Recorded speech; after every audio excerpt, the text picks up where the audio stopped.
안녕하세요. 2025년 5월 28일 수요일 생명의 삶 큐티입니다. 오늘 본문 말씀은 민수기 30장 1절부터 16절입니다. 오늘 본문 말씀은 성경을 참조하시기 바랍니다. 하나님께서는 언약에 신실하신 하나님이십니다. 믿음의 조상 아브라함에게 언약의 하나님으로 다가오셔서 하나님께서 아브라함을 큰 민족 삼으시고 복으로 삼으시겠다고 약속하셨습니다. 그리고 그 약속을 신실하게 이루셨습니다. 또한 하나님께서는 이스라엘 백성들을 시내산으로 인도하셔서 다시 이스라엘 백성들과 언약의 관계를 맺으셨습니다. 그 내용이 출애굽기 19장 5절 6절에 기록되어 있는데요. 세계가 다 내게 속하였나니 너희가 내 말을 잘 듣고 내 언약을 지키면 너희는 모든 민족 중에서 내 소유가 되겠고 너희가 내게 대하여 제사장 나라가 되며 거룩한 백성이 되리라. 너는 이 말을 이스라엘 자손에게 전할지니라. 하나님께서는 믿음의 조상 아브라함과 언약을 맺으시고 또 이스라엘 백성들과 언약을 맺으시면서 한번 언약하신 것을 신실하게 지켜나가시는 언약의 하나님이셨습니다. 우리가 지금껏 민수기를 살펴보았듯이 이스라엘 백성들은 시시때때로 하나님께 범죄합니다. 원망하고 탐욕을 부리고 우상 숭배하고 음행하고 또 하나님이 세우신 권위에 거역하는 죄를 짓지요. 그럼에도 불구하고 하나님은 언약에 신실하신 하나님이셨습니다. 이스라엘 백성들은 시시때때로 언약을 깨트리지만 하나님은 언약에 신실하신 하나님으로 이스라엘과 함께 계시면서 보이는 대적들로부터 또 눈에 보이지 않는 대적들로부터 이스라엘을 보호하시고 지키셔서 여기까지 인도하셨습니다. 그리고 하나님의 언약대로 약속하신 가나안 땅에 이스라엘 백성들을 이끌어가고 계십니다. 하나님은 26장부터 30장까지 이스라엘 백성들이 가나안 땅에 들어가도록 준비시키시는데요. 26장에서 2차 인구조사를 통해서 가나안 땅에 들어갈 이스라엘 백성들을 계수하였고 또 들어가서 절기를 지키면서 하나님의 백성으로서의 정체성을 유지하며 살도록 하셨고 또 오늘 30장 마지막에는 서원에 관해서 말씀하시면서 이스라엘 백성들이 하나님처럼 언약의 신실한 백성이 되기를 바라셨던 것입니다. 오늘 본문에 나오는 서원은 맹세하다, 다짐하다 라는 뜻을 가지고 있는데요. 이스라엘 백성들은 나실인 서원처럼 자신의 육체적 욕망을 절제함으로써 하나님께 영광을 돌리는 목적으로 서원을 했습니다. 또한 개인의 소원과 바램을 이루기 위해서 하나님께 소원하기도 하였습니다. 그런데 하나님께서는 사람이 한번 하나님께 소원한 것에 대해서는 반드시 그것을 이행하라고 말씀하시죠. 본문 2절입니다. 사람이 여호와께 소원하였거나 결심하고 서약하였으면 깨뜨리지 말고 그가 입으로 말한 대로 다 이행할 것이니라. 하나님은 이스라엘 백성들이 언약에 신실한 백성들이 되기 원하셨기 때문에 각 개인이 또 이스라엘 백성들이 입으로 하나님께 말씀드린 것을 반드시 이행할 것이라고 말씀하셨죠. 오늘 본문의 말씀을 묵상하다 보니 그동안 제가 인생의 중요한 시점에 했던 서약들을 떠올렸습니다. 저는 어릴 때 유아세를 받았기 때문에 15세가 되어서 입교를 했는데요. 입교할 때도 이러한 서약을 했더군요. 그대는 유아 때에 부모님들의 신앙 고백과 서약으로 세례를 받았는데 이제는 그 고백과 서약을 따라 여러분 자신의 것으로 삼고 성실히 지키기로 결심합니까? 성경이 말한 바와 같이 구원하실 이는 다만 예수뿐인지 알고 그분을 주님으로 영접하고 그분만을 의지하겠습니까? 예, 그렇습니다. 라고 답변하면서 저의 입교식이 있었습니다. 또 결혼할 때 서약을 이렇게 하였더군요. 신랑은 하나님의 거룩하신 뜻을 따라 신부를 성경의 말씀대로 자신의 몸과 같이 살아가고 남편 된 책임을 다하여 건강할 때나 병약할 때나 어떤 경우든지 변함없이 주 안에서 부부의 대의와 정조를 굳건하게 지킬 것을 서약합니까? 예, 서약합니다. 라고 결혼식 때 서약했습니다. 목사 안수 받을 때는 이러한 서약을 했더군요. 주님의 몸된 교회와 사도적 정통성을 보존하기 위하여 순교의 각오로 성직을 받겠습니까?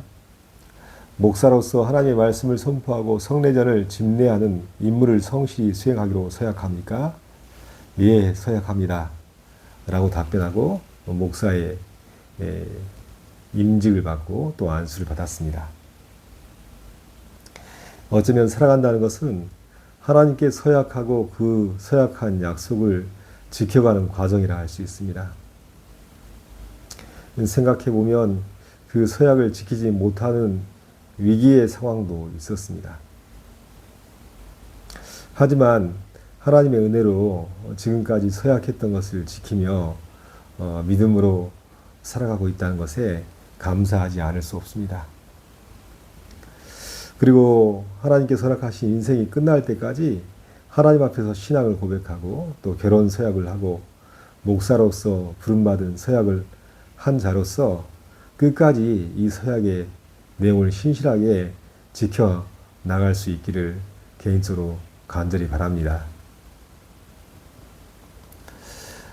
성경에서는 또한 잘못된 서약에 관해서도 기록하고 있는데요. 사사기 11장에 사사 입다에 관한 내용이 나오죠. 입다는 암몬과의 전쟁을 치루었는데요. 입다가 암몬과의 전쟁에 나가면서 하는 말이 전쟁을 마치고 무사히 돌아올 때 가장 먼저 자신을 맞이해주는 그 사람을 하나님께 번제로 드리겠다고 선언하였습니다. 그런데 그가 바라는 대로 전쟁에서 승리하고 돌아왔는데 그의 딸이 아버지의 전쟁을 축하하면서 아버지가 돌아오는 것을 맨 먼저 춤추면서 기뻐하면서 마주하는 것입니다. 그때 암몬은 입다는 자신의 잘못된 서약을 떠올리면서 크게 후회하지요. 그래도 한번 내뱉은 말을 하나님 앞에서 지키기 위해서 자신의 딸을 하나님께 번제로 바쳤습니다. 입다가 사람을 번제로 드리겠다고 선언한 것은 당시 이방 풍속이었습니다. 이방 우상, 이방 신에게 제사를 드리는 인신제사가 이방 신 우상 숭배 문화 속에 있었는데요. 입다도 하나님을 믿는 사람이었지만 그 이방 풍속에 물들어서 사람을 제물로 번제로 바치겠다고 서원을 해버렸으니 얼마나 잘못된 서원이었습니까?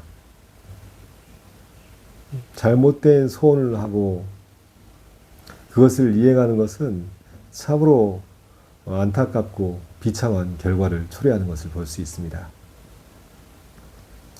인신제사를 드리는 경우 같은 극단적인 상황은 없지만 오늘날도 어머니가 소원하여서 아들이 전혀 목회적인 부르심이 없는데 일이 풀리지 않고 힘들어져서 어머니의 소원대로 신학교에 입학하고 목회자가 되는 경우가 종종 있습니다.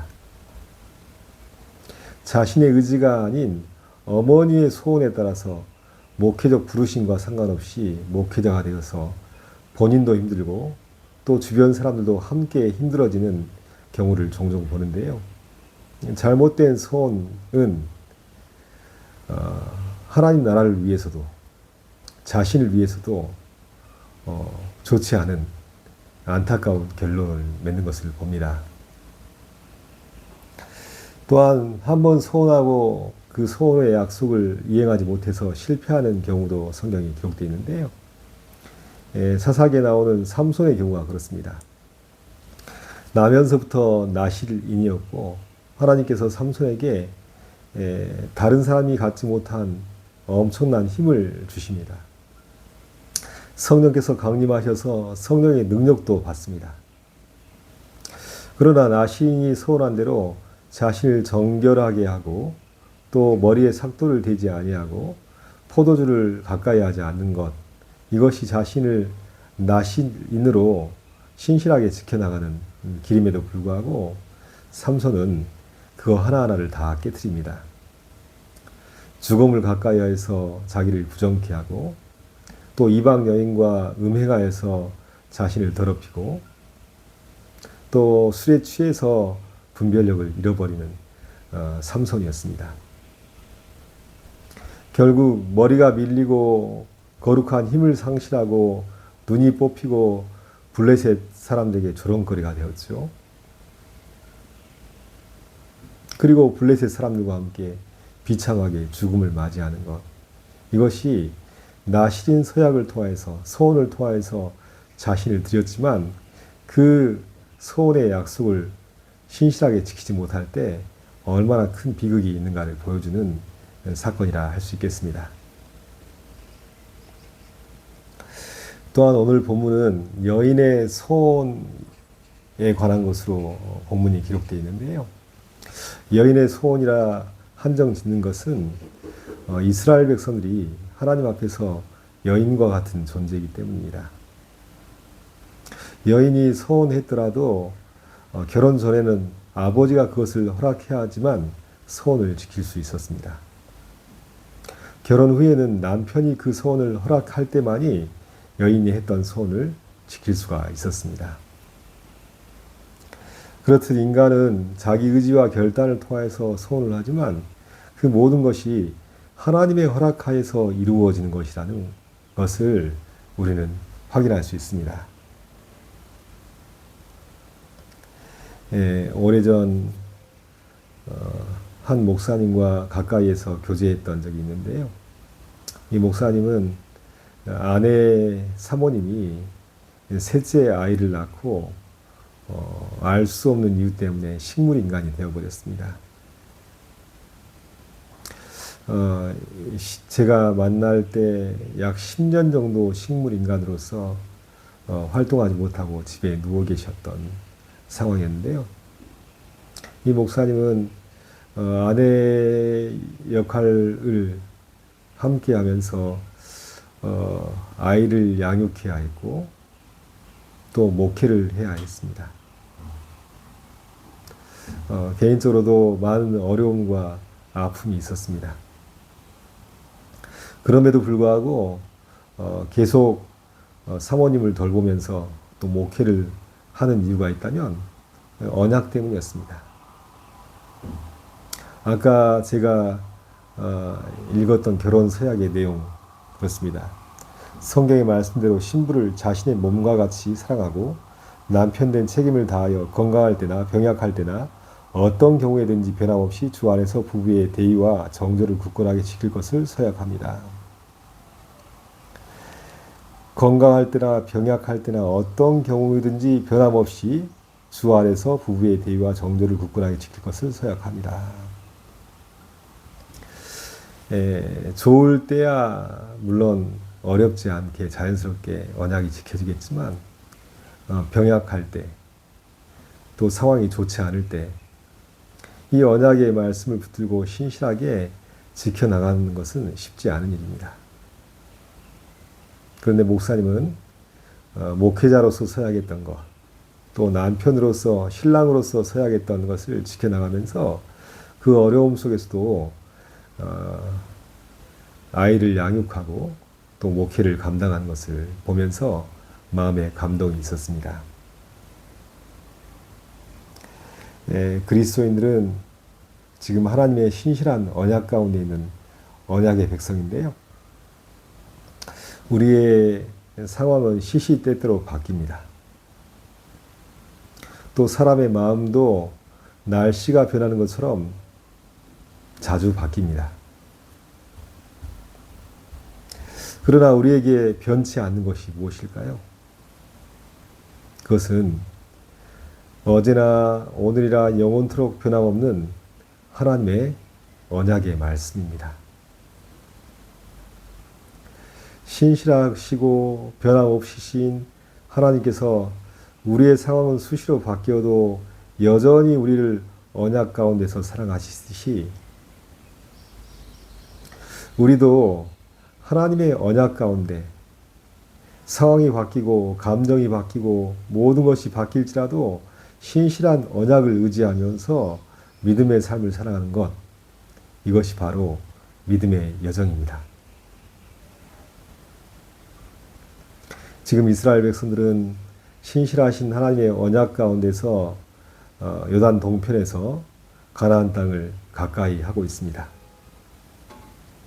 여전히 가나안 땅을 정복하기 위해서 전쟁을 해야 되고 여전히 미래가 불투명하지만 언약의 신실한 하나님과 함께 자신들도 언약의 신실한 백성이 되어서 앞으로 남아있는 가나안 정복 전쟁 가운데 승리를 거두게 될 것이며 가나안 땅에 들어갈 것입니다. 지금껏 우리의 삶이 하나님의 신실한 언약 가운데 있었던 삶이라면 앞으로 보이지 않고 앞으로 우리가 헤쳐나가야 될 일들이 참으로 많고 불확실하고 어디로 어떻게 갈지 알 수 없는 두려움도 있지만 오늘도 언약의 신실하신 하나님을 의지하시길 바랍니다.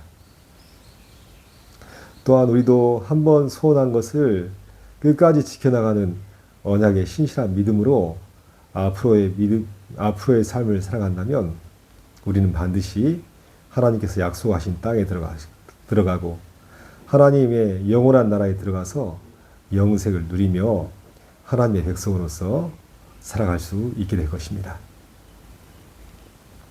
오늘 말씀을 통해서 신실한 언약의 하나님을 만나게 하신 하나님께 감사하고 다시 한번 우리가 하나님 앞에서 서약했던 것들을 기억하고 오늘도 언약의 말씀 붙들고 믿음으로 승리하며 약속의 땅을 향해서 나아가는 우리 모두가 되시기를 예수님의 이름으로 축복합니다.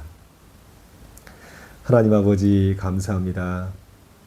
우리는 신실하지 못하여서 넘어지고 변덕스럽고 또한 하나님께 범죄하지만 지금껏 하나님께서 언약의 신실하신 하나님으로 함께 하심으로 여기까지 오게 하심을 감사합니다. 변덕이 심하고 또 쉽게 넘어지는 연약한 존재를 하나님의 언약의 말씀으로 붙들어 주셨고 앞으로도 우리를 영원한 약속의 땅으로 이끌어 가실 것을 믿사오니 우리도 하나님의 언약을 붙들고 말씀을 붙들고 신실한 믿음 가운데 하루하루를 살아갈 수 있도록 도와주시옵소서. 그래서 이 신실한 언약의 말씀을 붙들고 살아갈 때 우리 앞이 보이지 않고 또 불안하고 두려운 마음이 들지라도 하나님의 말씀에 위탁된 삶으로 끝까지 나갈 수 있도록 도와주시고 우리를 반드시 언약의 말씀 가운데 약속의 땅, 영원한 하나님 나라로 이끄실 것을 신뢰하는 믿음 가운데 살아갈 수 있도록 축복해 주시옵소서. 감사하며 예수 그리스도의 이름으로 간절히 기도하옵나이다. 아멘.